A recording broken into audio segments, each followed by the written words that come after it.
కర్ణుడికి అవమానం జరిగినప్పుడు అండగా నిలబడ్డ మిత్రుడి కోసం సర్వం ఒడ్డి పోరాటం చేసిండు.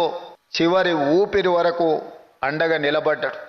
కొందరికి అది తప్పుగా, కొందరికి నచ్చకపోవచ్చు. కానీ కర్ణుడు మిత్రధర్మాన్ని నిర్వహించిండు. కొంతమందికి నచ్చొచ్చు, నచ్చకపోవచ్చు. కానీ మాదిగలను మిత్రులుగా భావించి అండగా నిలబడాలి అని నేను అండగా నిలబడ్డా. యుద్ధంలో దిగినప్పుడు న్యాయబద్ధమైన బలహీనుల కోసం నిలబడే గొప్ప లక్షణం ఉన్నవాడు బార్బరికుడు.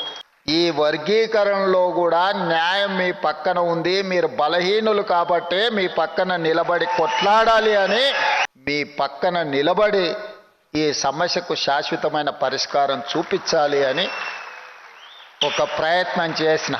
మాదిగ ఉపకులాల వర్గీకరణను అమలు చేస్తున్న మొదటి రాష్ట్రంగా తెలంగాణ రాష్ట్రం ముందున్నదని, ఈ దేశంలో మొట్టమొదటి రాష్ట్రం మాదిగ ఉపకులాల వర్గీకరణను అమలు చేసి దేశానికే ఆదర్శంగా నిలబడ్డా.